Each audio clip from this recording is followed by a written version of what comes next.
Want to high-five a sea creature? Well, put your hand up for the Tasmanian Red Handfish.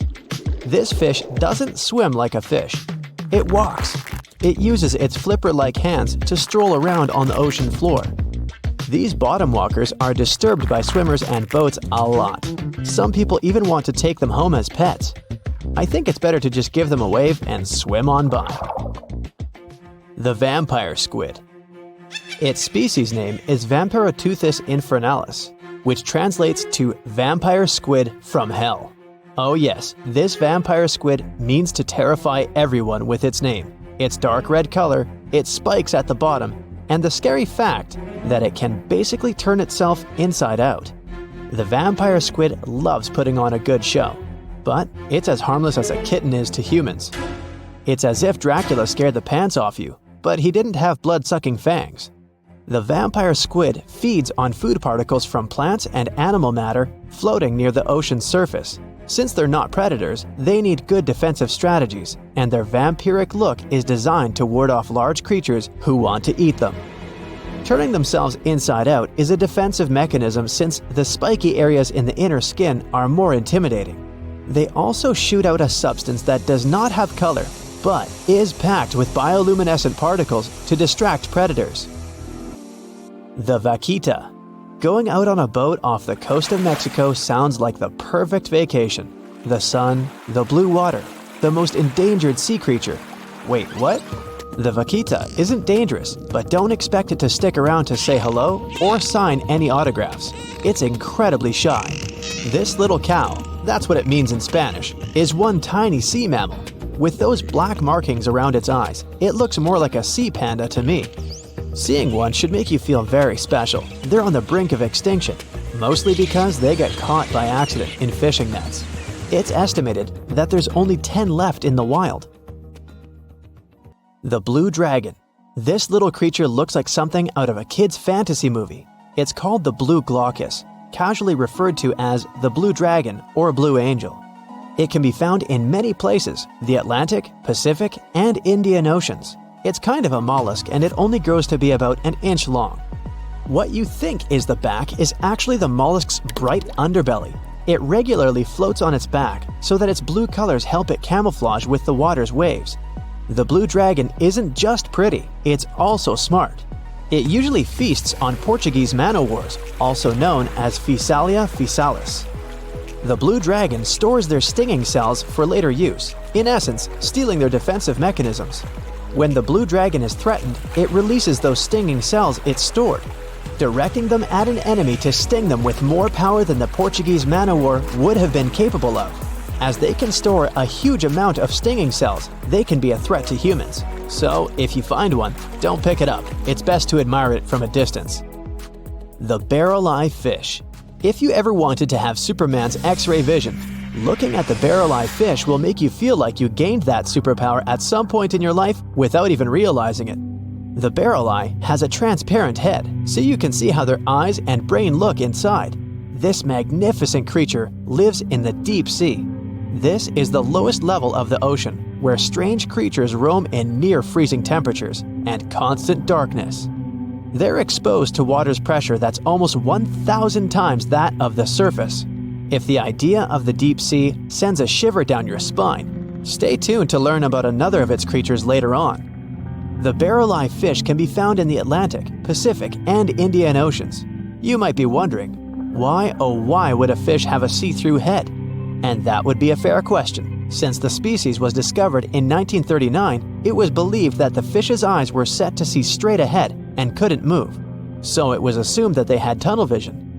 Scientists Bruce Robinson and Kim Reisenbichler from the Monterey Bay Aquarium Research Institute recently discovered that the fish can move its eyes vertically to see through the top of its translucent head, thus noticing if there are predators or prey nearby. The transparent head also allows more light to enter so they can detect prey better. It's believed that the Barreleye fish eats jellyfish and small fish species. If you dive in the ocean at night, you might be lucky enough to see how orange ball corallomorph blooms in the dark. But make sure to be quick because as soon as you turn on your flashlight to take a good look, it will retract its tubes back into itself. The Megalodon. The whale shark isn't the biggest shark known to humans. If the entire shark species were a kingdom, the prehistoric Megalodon would be the ruler of the sea. Megalodon roamed the ocean a long time ago. About 15.9 to 2.6 million years back between the early Miocene and late Pliocene eras. While they've long been extinct, people are still amazed to learn about these gigantic sea beasts. Megalodon could reach anywhere between 45 feet to 60 feet in length with jaws more than 6 feet wide. A fossil of a tooth that once belonged to a Megalodon measured at 7 inches. Needless to say, I'm pretty stoked that these guys have long been extinct. But there's still some adventurers out there hoping to meet this monster one day. The Dumbo Octopus. This adorable creature, or creepy creature, or however you want to see it, is officially called Grimpoteuthis. More casually, it's referred to as the Dumbo Octopus, named after the Disney character. Though Dumbo, the elephant, not the octopus, was teased for his big ears, it's highly unlikely that this adorable octopus gets teased by its water neighbors. They are the deepest living octopuses, living in the deep sea, and you know how scary that place is. They're only about 8 inches tall and spend their days hovering just above the seafloor eating snails, worms, and other food they find in the current or near ocean vents. There are nearly 17 species of Dumbo octopus, and they all have differences in height, color, and body parts. If you can't get enough strange animals, you'll be glad to learn that the deep sea has barely been explored by humans. So, keep an eye out. There are bound to be more fascinating animals discovered in the deep in the future. The Sea Angel. These creatures might look and sound pretty cute, but their diet is far from sunshine and lollipops. Their favorite food are sea butterflies. They lay mucus traps for them and wait in ambush. The Squat Anemone Shrimp. This shrimp is tiny, only 0.5 inches. It's also known as a dancer shrimp because of its peculiar behavior. When agitated, it raises its bottom above its head and does a little dance. Divers also say it readily jumps on their hands and cleans them. The Coconut Crab. This guy may look pretty creepy, especially when the sun goes down. Mature coconut crabs are around 3 feet in length. Their preferred foods are coconuts, but they can also hunt down lizards and even large birds. The Slender Snipe Eel. Slender snipe eel is a slim and long creature that's still a mystery for marine scientists. It's 4 feet long and it has at least 750 bones in its spine, which is much more than any other animal in the world. The Sea Pen. Sea pen is 7 feet long and it has a lot of varieties, but most of them look indeed like a pen or a quill. The similarity is even more striking when the animal has a water-filled bulb that anchors it to the floor. The Persian Carpet Flatworm. This creature looks indeed like a carpet, despite being very small by comparison. It's only 4 inches long, able to become both male and female. It doesn't really mate with other flatworms. Rather, it fights them for the right to bear posterity. The Flamingo-tongued Sea Snails. Tourists love these extraordinary snails for their pretty colors, thinking it's a shell, but in fact, the shell is quite dull and hidden underneath colorful soft tissues. They eat softer, toxic parts of corals and store their toxins to protect themselves. Welcome, dear listeners, to another episode of our exploration series. Today, we're diving deep into a world that is closer to us than the moon, yet remains largely unexplored. A world that covers over 70% of our planet's surface, yet we've only scratched the surface of its mysteries. Yes, you guessed it right. We're talking about the vast, the deep, the beautiful, and the mysterious, our oceans. Despite our technological advancements, we've explored just a mere 5% of these underwater worlds. To put that into perspective, more people have set foot on the moon than have ventured into the deepest part of our oceans, the Mariana Trench. So, buckle up as we embark on this fascinating journey, exploring the depths of our oceans, the creatures that inhabit it, the unique phenomena that occur beneath the waves, and the challenges we face in uncovering these underwater secrets.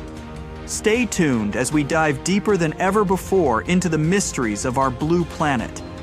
Let's make pause for a moment and consider the immense pressure and depth that we're dealing with. It's easy to forget when we're standing on the shore, watching the waves gently lap against the sand, that beneath the tranquil surface of the sea, lies a world that is as alien to us as the surface of another planet. Imagine, if you will, descending into the ocean. As you go deeper, the light from the sun fades, replaced by an all-encompassing darkness. The weight of the water above you increases, and with it the pressure. This is a world where the pressure isn't just a metaphorical weight on your shoulders, but a literal one. At greater depths, the pressure is so intense that it's harder to send people to the bottom of the ocean than to send them into space. Yes, you heard it right. Space, the final frontier for many, is easier to reach than the depths of our own oceans. In space, as we ascend through the Earth's atmosphere, the pressure drops to zero. But in the ocean, it's a different story. The deeper you go, the greater the pressure, reaching levels 1,000 times greater than on land. It's like having hundreds of elephants standing on your head. It's a world where human beings, as we are, cannot survive. Yet despite these extreme conditions, life thrives. Creatures of the deep have adapted to survive in this high-pressure environment, leading to a biodiversity that is as stunning as it is surprising. But for us, to explore these depths, we need to overcome these challenges. We need to build machines capable of withstanding these pressures, and we need to find ways to protect ourselves from the crushing weight of the water above us. As we delve deeper into our exploration, we encounter a fascinating phenomenon: the shifting of oceans and continents. The Earth as we know it has not always looked the same. Over millions of years, the continents have drifted apart and come together in a slow dance orchestrated by the movements of the Earth's crust. The Atlantic Ocean, for instance, is a testament to this incredible geological process. It was formed when the North and South American continents separated, creating a vast body of water in between. And even now, it continues to grow, expanding at a rate of about 2 inches per year. On the other hand, the Pacific Ocean, the largest and deepest of Earth's oceanic divisions, is slowly shrinking. This constant, albeit slow shift in our planet's geography is a reminder of the dynamic nature of Earth. These movements not only shape the physical landscape of our planet, but also influence the distribution and evolution of species in our oceans. The shifting continents have created diverse habitats, leading to the evolution of a myriad of marine species, each adapted to their unique environment. The ocean is a treasure trove of natural wonders, many of which are as astounding as they are unexpected. Beneath the surface, there are features that rival, if not surpass, the grandeur of those we see on land. Consider, for instance, the existence of underwater lakes and rivers. Yes, you heard it right, lakes and rivers within the ocean itself. This seemingly paradoxical phenomenon is possible due to a combination of salt water and hydrogen sulfide, which is denser than the surrounding water. This denser mixture forms lakes and rivers that flow right inside the ocean, creating an otherworldly spectacle for those fortunate enough to witness it. And then, there's the world's biggest waterfall, not on land but underwater. Known as the Denmark Strait Cataract, it's located in the waters between Iceland and Greenland. Standing at an impressive 11,500 feet tall, it dwarfs the likes of Niagara Falls. This underwater waterfall is possible because cold water is denser than hot water, causing it to drop into the much warmer Erminger Sea. But the wonders don't stop there. The longest mountain chain on Earth, the Mid-Ocean Ridge, is also hidden beneath the ocean surface. Stretching almost 40,000 miles long, it's a testament to the Earth's dynamic nature. Yet, despite its size, we've studied only about 1% of this underwater mountain range. We know less about this chain than we know about the surface of Mars or Venus. These features, hidden beneath the waves, remind us of the ocean's complexity and grandeur. They challenge our understanding of the natural world and invite us to explore further, to uncover more of the ocean's secrets. As we journey deeper into the ocean, we encounter the true stars of this underwater world, the marine life. The ocean is teeming with a diversity of life forms that is as breathtaking as it is varied. From the smallest plankton to the largest whale, each creature plays a vital role in the complex web of life that exists beneath the waves.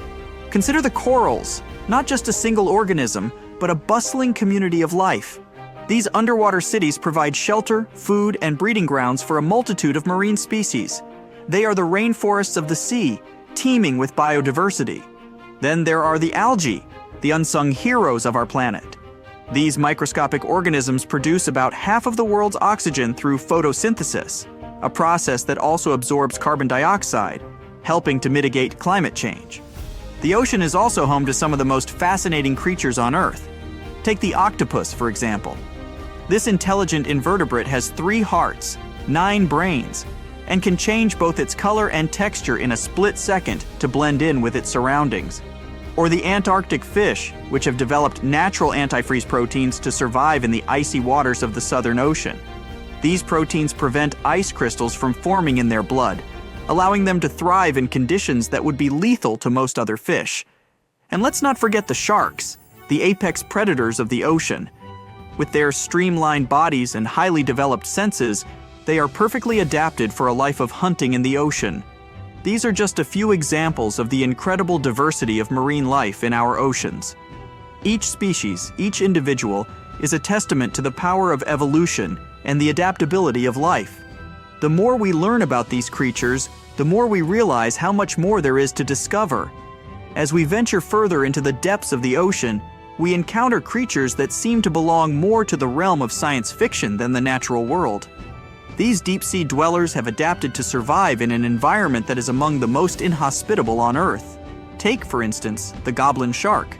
With its long, flattened snout and protruding jaws filled with nail-like teeth, it's a creature that seems to have been plucked straight out of a nightmare. Yet, it's perfectly adapted to its deep-sea environment, using its unique jaws to snatch up prey in the dark depths. Then there's the fangtooth, a fish that, true to its name, boasts some of the largest teeth of any fish in the ocean, relative to its body size. Despite its fearsome appearance, the fangtooth is quite small and harmless to humans. The frilled shark, another deep-sea dweller, is often referred to as a living fossil because its primitive features have changed little over millions of years. With its serpentine body and fringed gills, it's a striking reminder of the diversity of life in the deep sea. And let's not forget the Mariana snailfish, a species that calls the deepest part of the Mariana Trench home. Living at a depth of 24,000 feet, it's the deepest living fish ever discovered. In this extreme environment where the pressure is 1,000 times greater than at sea level, the snailfish thrives, demonstrating the incredible adaptability of life. These deep-sea creatures, with their alien-like appearances and incredible adaptations, challenge our understanding of what life can endure. They remind us that even in the harshest conditions, life finds a way to thrive. As we continue our exploration, we encounter a surprising fact about our oceans. They are, quite literally, a gold mine. It's estimated that there are about 20 million tons of gold dispersed throughout the oceans. However, before you start planning your underwater treasure hunt, there's a catch. The gold in the ocean isn't clustered together in easy-to-find nuggets or veins. Instead, it's spread throughout the ocean's waters, at a concentration of about 13 billionths of a gram per liter of seawater. To put that in perspective, you would need to process over 50 million liters of seawater to collect a single gram of gold. That's about 20 Olympic-sized swimming pools for a piece of gold that would barely cover your fingertip.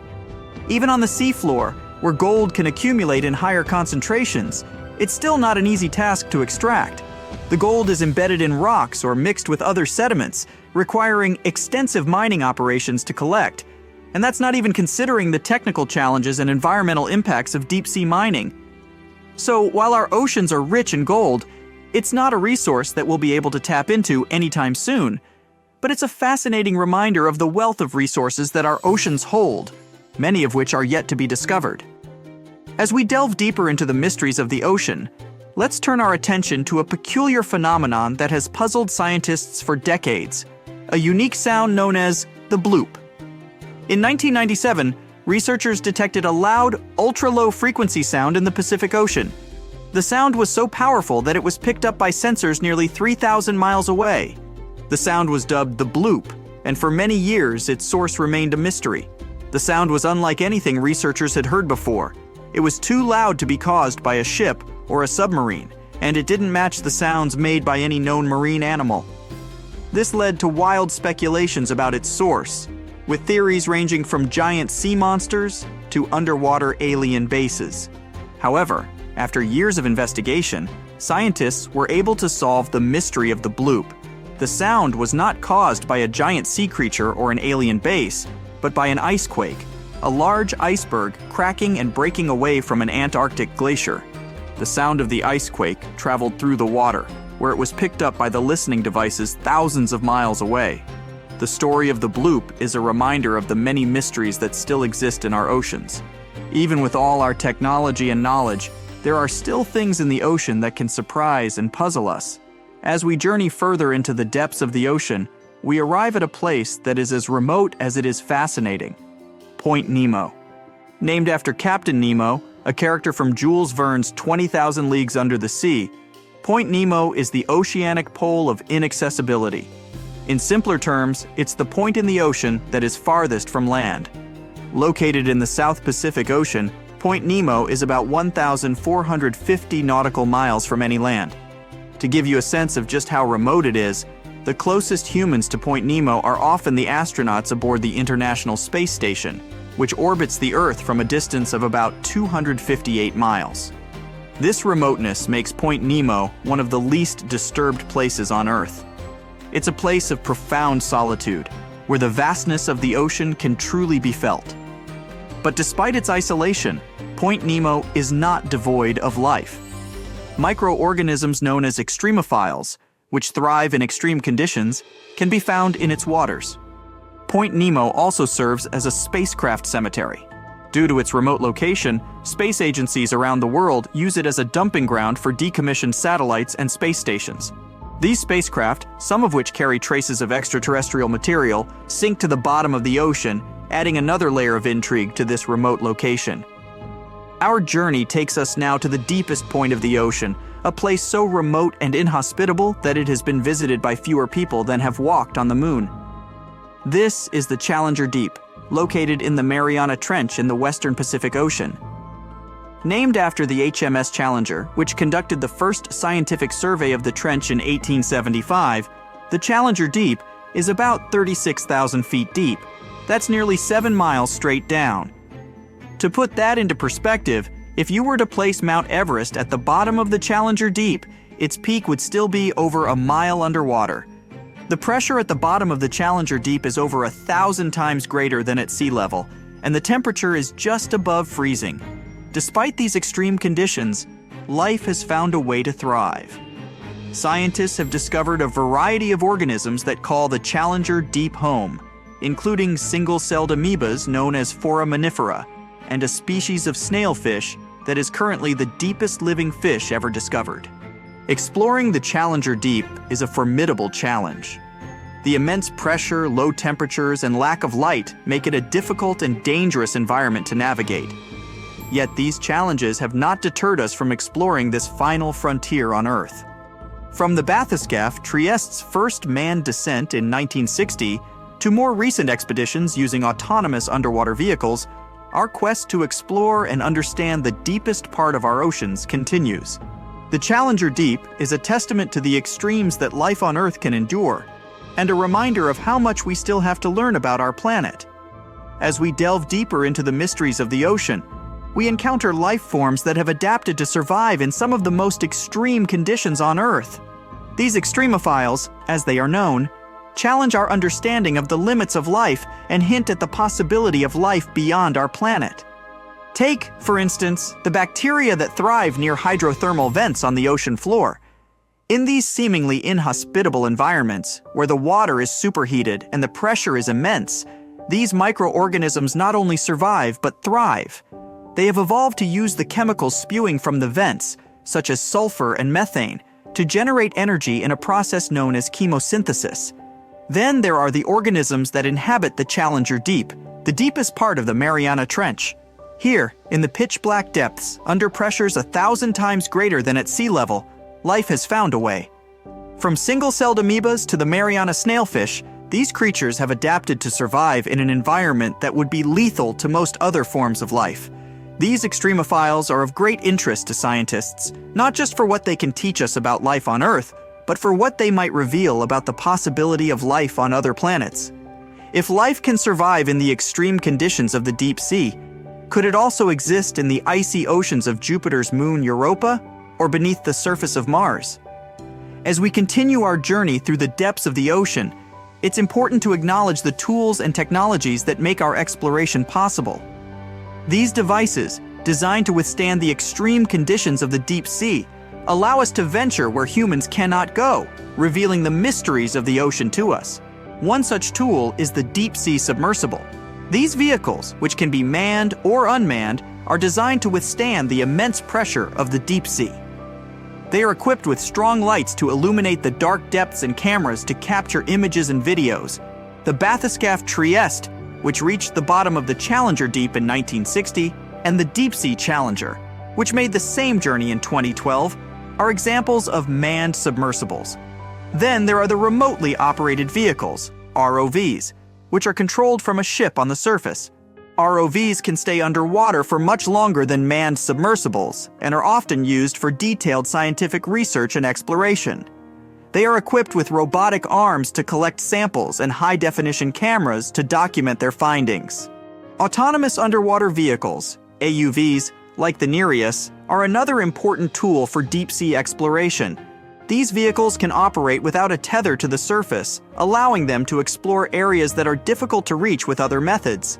They use advanced navigation systems to move through the water and can be equipped with a variety of scientific instruments to collect data. These tools, along with advancements in sonar mapping and satellite technology, have revolutionized our understanding of the ocean. They have allowed us to explore deeper and with more precision than ever before, revealing a world that was once completely hidden from view. As we draw our journey to a close, we are left with a sense of awe and wonder at the vastness and complexity of our oceans. We've journeyed from the sunlit surface to the darkest depths, encountering along the way a world teeming with life and filled with mysteries yet to be solved. We've learned about the immense pressures and low temperatures that characterize the deep sea, and the remarkable creatures that have adapted to survive in these extreme conditions. We've discovered underwater lakes and rivers, the world's biggest waterfall and the longest mountain chain, all hidden beneath the waves. We've marveled at the diversity of marine life, from the smallest plankton to the largest whale, and the crucial role they play in our planet's ecosystem. We've also learned about the challenges we face in exploring this final frontier on Earth. The deep sea is a harsh and unforgiving environment, and it takes a great deal of ingenuity and courage to venture into its depths. But as we've seen, the rewards are well worth the effort. Each new discovery brings us closer to understanding our planet and our place in it. As we conclude this journey, let's remember that our exploration of the ocean is far from over. There are still many mysteries to unravel, many species to discover, and many challenges to overcome. The ocean, with its vastness and depth, reminds us of the infinite possibilities that await us. It invites us to keep exploring, to keep learning, and to keep marveling at the wonders of our blue planet. Thank you for joining us on this journey. Until next time, keep exploring, keep questioning, and keep marveling at the wonders of our world.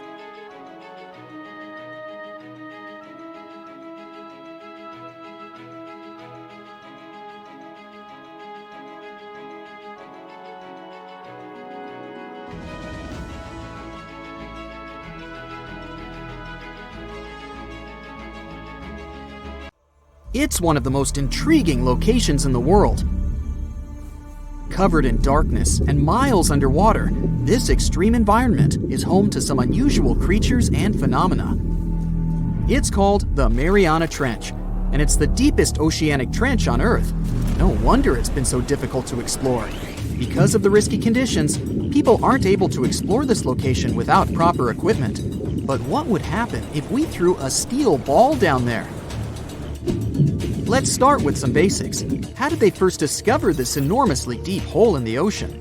HMS Challenger identified it back in 1875. The ship had some pretty fancy sounding equipment for its time, but it wasn't nearly good enough to be able to fully explore the trench. Some decades later, in 1951, another ship, the HMS Challenger II, came back to the location better equipped.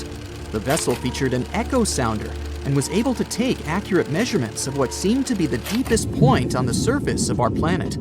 If you were to look at it in 2D, you'd see the trench measures 1,500 miles in length and 43 miles in width on average. It also looks sort of like a crescent-shaped scar when you observe it from above. Nothing out of the ordinary so far, right? Well, if you were to stretch a wire from the surface of the ocean to the trench's deepest point, it would measure a staggering 7 miles. If we were able to physically move Mount Everest, which is the Earth's tallest mountain, to cover the Mariana Trench, it still wouldn't be enough, falling short by about a mile. Because the Mariana Trench is so deep, it's almost completely covered in darkness, as light can barely get through to such extreme distances underwater. The temperature isn't any friendlier either, just a few degrees above freezing. But the most dangerous feature of them all is the water pressure. Right at the deepest point of the trench, the amount of pressure is about 1,000 times higher than the standard atmospheric pressure. Not a lot of people ever attempted to descend into the Mariana Trench. In fact, the first organized attempt took place more than 60 years ago. It was done by Jacques Piccard and Don Walsh in a submersible. They only spent about 5 hours on their descent and a mere 20 minutes at the bottom. Alas, they weren't able to take any pictures. Until these two scientists were able to descend, specialists believed there was little to no chance that life could exist down there, given the conditions, most notably the extreme pressure. But while at the bottom, the submersible's floodlight caught sight of a creature. It was a very flat one indeed. As you can imagine, resources here are very scarce. What kind of creatures live down here? And how do they survive, given the harsh environment? Surprisingly, there is quite an abundance of wildlife living in the Mariana Trench. Some of these creatures fall back on chemicals to survive, like methane or sulfur, while other kinds of fish nibble at the marine life that's, well, weaker than them on the food chain. The most common creatures found here are xenophyophores, amphipods, and small sea cucumbers. Some of them adapted by hardening up their shell using aluminum harnessed from the seawater. Smaller creatures, like microbes, adapted by feeding on the chemicals emitted when the seawater hits the underwater rocks. They consider the Mariana snailfish the rock star of the area in terms of wildlife. They're small, ranging from 3 to 9 inches, translucent, and lacking any scales. But they're the top beast of prey in the area. It's no wonder some people started to believe that the ancient Megalodon might still be living here. What was a Megalodon, you might be wondering? It was the largest predator ever known in our planet's history. Basically, the biggest and nastiest shark ever to have lived. Scientists believe it's been extinct for quite some time, and the idea that it might still be hiding in the Mariana Trench doesn't have a lot of supporting information. The Megalodon would have needed to learn to navigate in complete darkness. It would either have to be bioluminescent or evolve to have massive eyes. More so, because of its school bus-like size, the Megalodon would have needed a lot to eat. Microbes and small snailfish just wouldn't have done the trick. If a steel ball were to be dropped in the trench, what would be its effect on it? Would the ball be strong enough to sustain such pressure? Let's look at the science here. If we assume it's a solid steel ball, the pressure found at the bottom of the trench wouldn't be enough to really affect it and cause permanent damage. It would take it a solid 12 minutes to reach the bottom of the ocean, though.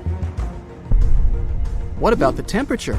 Well, it turns out that the difference in temperature on the surface and at the bottom of the trench is quite impressive, a difference of about 86 degrees Fahrenheit. So, it would cause the ball to shrink a bit, but yet again, once the ball returns to the surface, it would simply come back to normal. Should the ball get stuck there, there's another interesting question to answer. Would corrosion affect it? Corrosion of steel is highly dependent on the amount of oxygen in the water. The amount of oxygen dissolved in water remains constant at depths greater than 3 miles. I'll spare you the math, but it would take more than 10,000 years for the steel ball to completely rust under the sea. I can't help but wonder, though, what would it take us humans to be able to survive at such extreme depths? Let's look at what was used in the past to explore this mysterious location. A little thing called syntactic foam. Why? Because it's the only material that can both float and resist the amount of pressure found here. Without this sort of protection, our lungs would rapidly collapse here. More so, The pressure from the water would push liquid into our mouths, replacing the much-needed oxygen with water. Then, there would be the much-needed ability to be able to come back to the surface, should anything not go as planned. One of the vessels that went for a deep dive here had 1,000-pound steel weights attached to it, so it would ensure its sinkage. These weights were connected to the ship by a special type of wire that had an increased corroding time of 11 to 13 hours in seawater, just in case something went wrong down there, and they'd have to bounce back faster. Given the harsh conditions here, the problem of oxygen supply is really important too. Any vessel looking to descend into the Mariana Trench again would need to consider some sort of device that can recycle the air in order to reduce the amount of oxygen that needs to be transported down there. And the last, but definitely not the least of all problems, would be electricity. There surely isn't a power socket down there for you to charge your phone. So, there needs to be enough battery life to support all the necessary equipment, communication, oxygen supply, lighting devices, and so on. None of these problems seem to be quite the challenge anymore, since, as of recently, you can buy a tour of the Mariana Trench. 3 lucky individuals were part of such a project back in 2020. They were submerged in a 3.5-inch thick titanium sphere. This ensured that they didn't feel any pressure changes and physiological stresses whatsoever. Each of the guests took part in an individual trip that had an estimated length of about 14 hours. The descent itself took over 4 hours. Once they reached the bottom, they got the chance to witness some of the most extraordinary creatures on the planet. Then it was time to start the 4-hour ascent back to the surface. Most of the ocean is still shrouded in mystery, whether we're talking about dark corners or creatures that are hiding in the depths. But sometimes it gives us a peek into scary things it hides in its cold, dark depths. Like when you hear on the news that there are some deep-sea creatures washed ashore after a powerful storm once again. Some just look weird, while others are real monsters that live at depths of more than 3,300 feet.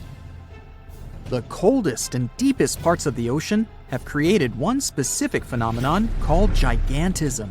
So, sea spiders, squids, worms, and many other animals, mostly invertebrates, or creatures without backbones, they're all way bigger and scarier than the versions we see in the more shallow areas. In the Pacific depths, you can see a sea sponge as large as a minivan. Or what about the colossal squid that lives in sub-Antarctic waters and is nearly 14 times longer than the arrow squid, a type that mostly lives in New Zealand? Researchers found many of these underwater monsters in the abyssal zone of the ocean. Back in 2021, the researchers showed images of the giant phantom jelly. It was at a depth of 3,200 feet. Its tentacles were 33 feet long. Wow, I wouldn't like to face that one on the beach. It probably eats only small fish and plankton, but it can swim to depths of more than 21,900 feet. And down there, this giant jelly doesn't have enough food. How does it survive then? Scientists haven't figured it out yet. And there are even more questions related to the giant squid, the biggest one ever found. This monster is 43 feet long, with a weight of nearly a ton. Imagine if those tentacles would grab your car, or something like that. They would smash it like it was a toy. There's no light in the abyssal zone. Sun rays just can't penetrate that deep. So there's no algae or underwater plants there. Local animals mostly eat snow. Marine snow is not like the regular one you build a snowman with. It consists of any small flakes or remains that fall from the surface of the ocean. Maybe even some leftovers that animals up there couldn't eat. So it's not much, but apparently it's enough for very large creatures that hide deep down there, like giant squids. Squids that generally live at such depths don't bother going after their prey. They just wait until the poor animal swims right up to their long tentacles and falls into a trap. It may not be the best method ever, because not many animals will even swim into these dark, cold parts. But it's the method that saves energy. A giant squid eats only 1 ounce of fish daily, which is approximately 45 calories. That's nearly 50 times fewer calories than an average person should eat per day. So when a squid gets one fish, it saves it for a couple of days. I hope giant squids won't get the idea to go to the surface and look for food when there's not enough of it in the abyssal zone. And I hope even more that giant Greenland sharks won't get that same idea. You can find them at depths of up to 7,200 feet. They're twice as slow as we usually walk. They swim at a speed of 1.12 feet per second. Their slowness is part of the energy-saving mechanism that creatures down there need to survive. But they can speed up in the form of short bursts when they need to catch prey. But they kinda change their diet from predator to scavenger, considering their environment. There will be more leftovers falling from the surface than animals to go after. Greenland sharks grow just 0.4 inches per year, and they're mostly 20 feet long, which means they live for a very long time, sometimes up to 400 years. They also have a slow metabolism, and that's one of the main factors for their long life, too. Greenland sharks like to spend their time in cold waters. They're adapted to that, since their tissues have specific chemical compounds that prevent the forming of ice crystals all over their body. That means they have some sort of natural antifreeze. So what makes them so big? Scientists are still not sure, but some theories try to explain it. There's this thing called Kleiber's rule that says bigger animals tend to be more efficient. Just take a small fish and compare it to a whale with a mass hundreds of times bigger. The whale has a greater metabolism. It conserves energy more efficiently and loses less of it to the surroundings through heat. Moving on, bigger animals can ingest bigger prey. They're more likely to go through tough issues in their environment or defend themselves from predators going after them. Also, the body gets bigger when temperatures are lower. The Greenland shark is a perfect example. So are giant sea spiders. Sea spiders are generally common, and you find some very small ones at 0.04 inches. But in deeper parts of the Antarctic, they become 3-foot-long giants. They grow so big because the cold water has more oxygen. That way, more of it diffuses into the animal's body, and that allows it to grow bigger. Yeah, both as a creature and a nightmare. And how about this giant tube worm? Researchers found it accidentally while they were exploring the mysteries of the Pacific Ocean floor. They stumbled upon unusual hydrothermal vents. Volcanic heat is a thing that gets them going. As water seeps down through faults or cracks in the rock, these vents change their direction. When the water gets out of the vent, it's rich in different minerals and chemicals. Most animals wouldn't survive being around this toxic soup of chemicals, but not these tube worms. They came as a true surprise, because not only are they not bothered by these toxic vents and the almost boiling temperature of the water, but they developed entire ecosystems there. They're unique because they don't need sunlight to survive. Instead, small bacteria are their main source of energy. That bacteria gets their energy directly from these toxic chemicals. So it's not photosynthesis, but a process called chemosynthesis. And these tube worms don't have mouths. These bacteria live inside them. Strange story, huh? Plus, these scary worms reach up to 8 feet. Giant isopods are no better either. They lurk at the depths of the ocean of 1,640 feet or more below, far away from the sunlight, looking like some monstrous wood lice. They spend most of their time on the seabed, hoping to find some food falling from higher levels of the ocean. Check out their small hooked claws at the ends of their legs. Isopods use them to remain more stable while moving around the ocean floor. Since there's no light, they have long antennae that help them feel their way around. These sensory antennas are about half the length of their body. Giant isopods have pretty big eyes compared to their body size, too. They can grow over 12 inches from head to tail. And these fellas are really patient. Remember how we said animals down there rarely get food? Sometimes they need to wait for years to get a proper meal. That's why their metabolism is amazingly slow. 5 years later. They can go for 5 years without eating anything. Imagine that. I get hungry just talking about this. In 2006, a biologist did research to compare the differences between the shallows and the deep sea regions. He realized the deep sea mirrors the island rule. First, isolated parts of land develop biodiversity you won't find anywhere else.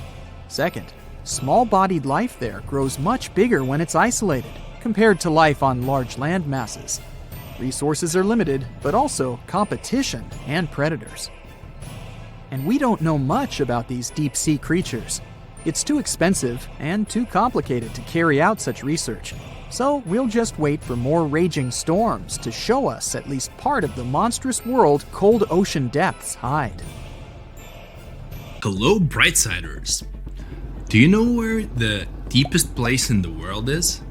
I think it's in the Pacific Ocean, near the Philippines and Papua New Guinea. It's the famous Mariana Trench. So let's take a tape measure, a very long one, and attach its end to the boat on the surface. Now we hold our breath and jump in the water. Fish and marine animals swim by. We descend lower to the depths and into total darkness. And after several hours, we reach Challenger Deep. The tape measure shows a depth of 36,200 feet. The famous Mariana Trench is not the deepest place on Earth, as everybody thought. The Kola super deep borehole, located in Murmansk region in Russia, beats it by a wide margin. And scientists have discovered something unusual and sinister there. When geologists were drilling the hole, they could reach the depth of 9 miles. And then they encountered voids.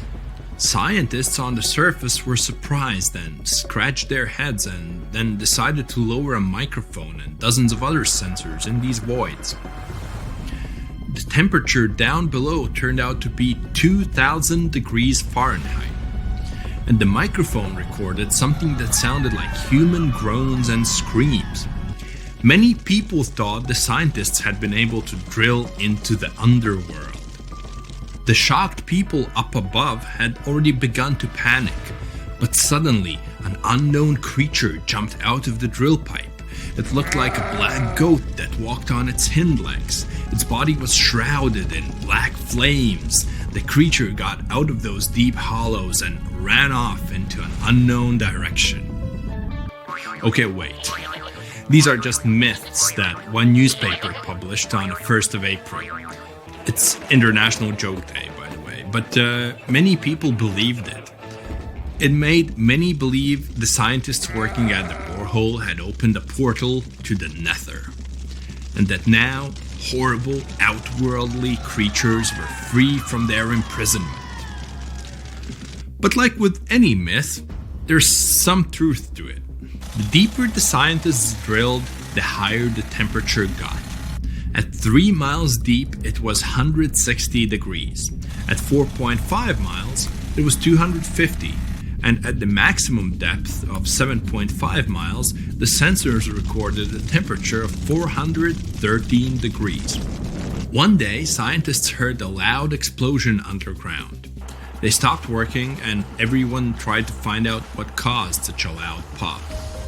But there was seemingly nothing there. After a while, they continued drilling deeper, and at the same depth, no accidents happened. The drilling began in May 1970. They passed the first 4.5 miles quite easily, and it was primarily hard granite rock. It was like drilling through a hard wall. But then their drill went into softer layers, and the shaft of the hole began to crumble. It was like drilling in wet sand. Every time the workers took the drill out, there was a risk that the hole would collapse under its own weight. As that eventually happened, the scientists picked a new direction to drill, and you know what's interesting? In the end, the map of the entire well looked not like a straight beam from top to bottom, but like a tree trunk which had diverged into many different routes. 9 years later, scientists reached the depth of 31,400 feet and broke the world record for the deepest borehole. By 1983, they made it another 8,000 feet deeper. After a brief pause in the work, there was an accident. A part of the drill broke away from the main body and remained in the borehole. For several months, scientists tried to extract the drill, but nothing worked, and they had to return to the depth of 4.5 miles and start all over again. The drill was divided into sections, and one such unit could only last about 4 hours before it had to be replaced. In terms of depth, that was only about 32 feet of drilling. Then the drill was lifted to the surface, replaced, and lowered back down. On average, the drilling speed was about 200 feet per month. That's like a 20-story building. In 1990, 20 years after the work had begun, scientists reached the final depth of 40,230 feet. That's like 100 soccer fields down. And after another accident, the work stopped. Guinness World Records registered the Kola Super Deep Borehole as the deepest borehole in the world. It's like Mount Everest plus 9 Empire State Buildings on top of it. One of the most unusual discoveries at the Kola Super Deep Borehole was that the soil at the depth of about 2 miles almost perfectly matches the composition of the surface of the moon. It has given us more insight into how our ancient satellite appeared and formed. It seems that in the early stages of Earth's formation, a giant asteroid crashed into our planet. With that kind of force, it caused an explosion so powerful that part of our planet broke off and flew upward. This chunk of Earth remained in our planet's orbit, cooled, and later formed into the moon we know today. Another surprise for the workers was the presence of gold. There was about 2.5 ounces of gold for every ton of soil lifted. The deeper the scientists went, the older the rocks were. In layers of rock about 2.8 billion years old, they found fossilized remains of living organisms. It made the world of science bubble with excitement, as it meant that life on our planet appeared 1.5 billion years earlier than first thought. In the early 1990s, they shut down the drilling project. Gradually, the buildings around the borehole and the drilling equipment were lost. Today, a lot of tourists visit the place. It's because of those same myths about creatures from the underworld. Yes, there's a hole 7.5 miles deep under that rusty lid. But the scientists working there never reached their goal. They wanted to drill into the Earth's mantle, but to do that, they would have had to dig down to a depth of about 44 miles. At 200 feet per month, it would have taken as long as 80 years. That's assuming no accidents happened. But the deeper it goes, the more interesting it gets. A few years ago, they found a massive amount of water deep underground. Somewhere up to 370 miles down, there's a substantial ocean billions of years old, and the amount of water there is several times greater than in all the oceans, seas, and rivers combined on the surface of Earth. The water there is at a scorching 2,800 degrees Fahrenheit. But because it's under a tremendous pressure, it doesn't evaporate. It's encased in a crystalline structure of minerals. This ocean was formed in the early stages of our planet's development, when there was only hot lava and debris of space bodies around. But the most exciting thing you can find by drilling is living organisms. They've been there in isolation for billions of years, and they can give us clues as to how life came into being in the first place. Scientists in Antarctica have created a similar borehole. An entire lake half the size of Lake Ontario was discovered under the thick ice. The amount of water in this lake is only 3.5 times less than in the Lake Baikal, the largest lake on Earth by volume. The ice that hides this lake is at least 20,000 years old, and the water beneath it has been isolated from the outside world for about 15 million years.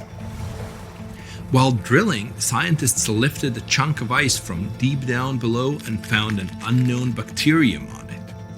Its genetic code was only 86% similar to known living organisms.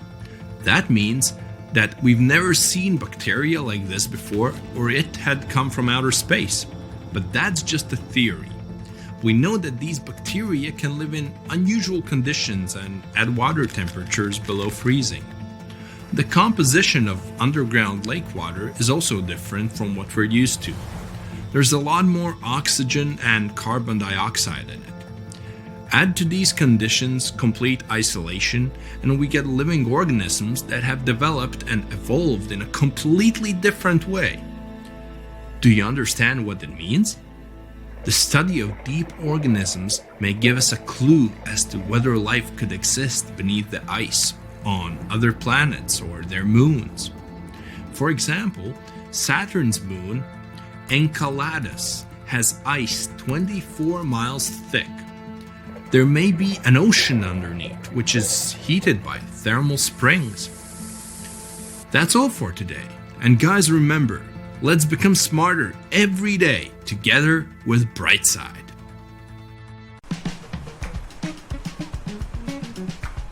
Can you swim? Good. Because you're going on a journey to the deepest point of the Pacific Ocean. Now, put on your flippers. The very bottom of the Mariana Trench is awaiting. Now, get in the water. Really, come on. All right. 1 foot underwater. That's the depth you can swim with no special gear like a mask. Hey look, must be some tourists. Or whales. 10 feet underwater. That's a little deeper than the public pools and beaches around the United States. You can see colorful fish and even phytoplankton that feed on the sun's rays. 26 feet down. This is the depth at which the foundations of the floating city of Venice in Italy stand. Builders laid columns at that depth on which they later built houses and streets. 30 feet underwater. You start to feel a lot of pressure. When you're on the surface, you're under atmospheric pressure, 15 pounds per square inch. But here, at 30 feet, that pressure is doubled. All the air pockets in your body, like your lungs or ears, begin to compress from this pressure, giving you discomfort. But no worries, your organs are soft and elastic, so you can keep diving. 40 feet underwater. Oops, you're running out of air. An average person can hold their breath for 30 to 90 seconds. The current record is an incredible 24 minutes and 37 seconds. Gasp. Okay, you'll need some diving equipment to continue your descent. There you go. Thank you very much. Tourists dive to this depth to look at reefs and corals. You don't need special skills for that, but you can't dive any deeper without training or a license. 45 feet down. Be careful. There's sharks swimming here looking for food, like you. Sometimes tourists descend to this depth in a safe cage to see the sharks up close. You're better off staying away from these predators and not attracting their attention. So make sure you're not wearing any bright and shiny jewelry. Sharks love that kind of thing. 62 feet underwater. You could see the Aquarius Reef Base Lab in Florida at this depth, if you were in Florida. It's really an entire building with rooms for exploring the seafloor, accessible through a hatch. 105 feet down. You see a strange bell hanging from a chain. People used to use these things for deep diving about 400 years ago. They'd lower a bell on chains with divers inside from a ship. There was enough air inside the bell for them to breathe. That way, they could explore sunken ships with treasures. 140 feet. At this depth, you could find an entire sunken city in Qianda Lake, China. You can still see streets, houses, and temples there. 330 feet. Whoa! You almost hit a huge blue whale. How could you miss it? These guys, the size of 2 train cars, usually dive to that depth. Shh! Let's listen to them sing for a while. It's beautiful. Now, let's keep going. 660 feet. This is where most of the ocean life ends. Sun rays hardly penetrate any deeper into the water. Everything below are unusual fish like this angler. They have such an unusual appearance because they have to adapt to the high pressure here.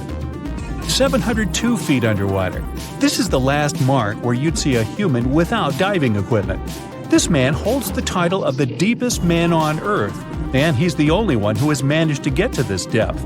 The water pressure on his body here was 20 times greater than that on the surface. 985 feet. Ooh, what was that sound? Whoa, that's a submarine. That's the maximum depth they can dive to. Some of them can reach speeds of 26 miles per hour. Fun fact, an ostrich can run twice as fast, but she can't swim. 1,090 feet. Say bye to this scuba diver. You won't see them any deeper than this. The world record was set in the Red Sea. It only took the diver 12 minutes to reach this depth, but it took him a whole 15 hours to return to the surface to avoid decompression sickness. So now you get an atmospheric deep diving suit. It's completely sealed, and you won't feel the insane water pressure on your body in it. 1,454 feet. If you stuck the Empire State Building in the water, its tip would be here, and all the carpet inside of it would be wet. 2,300 feet down. The water pressure here is 70 times greater than on the surface. The flexible plastic parts of your suit can't withstand that kind of pressure. So here's some urgent delivery. It's an ultra-deep submersible. Now you can continue your dive all the way down. 2,717 feet. Here you'd see the tip of the tallest building on Earth, the Burj Khalifa. Alright, who's sinking all the tall buildings around here? 5,387 feet. This is the depth of one of the oldest and deepest lakes in the world, Lake Baikal. Its area is slightly larger than the entire country of Belgium. 8,040 feet. That's the record depth the Perdido oil platform reaches in the Gulf of Mexico, and its above-water part with 3 decks is almost as high as the Eiffel Tower. 11,962 feet. This is the average depth of the Atlantic Ocean. You can see a huge tube as wide as a giraffe's neck, and it just seems to be endless. True, this cable connected Europe and North America and used to serve for telegraph communications. 12,303 feet underwater. Suddenly, in the darkness, you see the outline of a ship. No way! That's the Titanic itself. The intense water pressure would crush a person at this depth, so you can only dive down to the Titanic in a submarine. 13,123 feet. Whoa! Here would be the end of the deepest mine in the world, Imponen Gold Mine in Africa. But you still have deeper places to go. Let's speed up. 20,000 feet. Here you can see the deepest debris of an old ship. The USS Johnson sank more than 70 years ago. You can still clearly see the number 557 on its bow. 26,200 feet. Here, in this total darkness, you'll find the deepest fish in the world, the Mariana snailfish. They're as long as a domestic kitten and have almost transparent skin. Their eyes are poorly developed for vision because the sunlight never reaches this deep. 29,030 feet. If you take Mount Everest, flip it over, and stick it into the Marianas Trench, this is exactly where you'd see its tip. Even though this is the highest point on our planet, you'd still have a lot deeper to go. 35,755 feet down. Here, in the Challenger Deep, you'd still see life. You'd need a microscope for that, though. Bacteria living here feed on organic molecules, similar to oil. A little deeper? Congrats! You've touched the bottom. It's 36,070 feet deep. The pressure here is 1,071 times higher than on the surface. But you're not the first person to have been here. One of the last expeditions to the bottom of the Mariana Trench was in 2012. An American filmmaker descended here in a submarine he designed himself. But the pressure broke some of the engines, so it was hard for him to maneuver here. The sonar was also damaged, and some of the batteries drained. He was in the Challenger Deep for about 3 hours and took many pictures and videos. If you look closely at the bottom itself, you can see bubbles. It's carbon dioxide and liquid sulfur.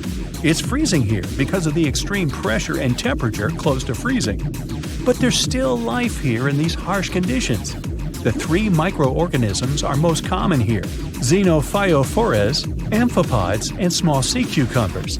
There's so few of them because they don't have enough food down here. Usually, there's a lot of palm leaves on the ocean floor, which get there from the land. But the Mariana Trench is 124 miles from the nearest islands. So the only food here is old plankton and fish scales from the ocean's upper layers. But it needs to travel tens of thousands of feet to become food for the bottom dwellers. But can you go even lower into the crust of the Earth? Well then, you'll need to unleash your giant drill and fire up the jet engines. You're pushing another 36 miles through the Earth's crust, and here is its edge. You've entered the upper mantle. It's an ocean of hot lava, 1,800 miles deep. You have to literally swim through this, reaching the outer core, another 1,400 miles deep. Then you reach the inner core, another 755 miles, and congrats! You're at the very center of the Earth. I hate to ask, but how do we get out of here?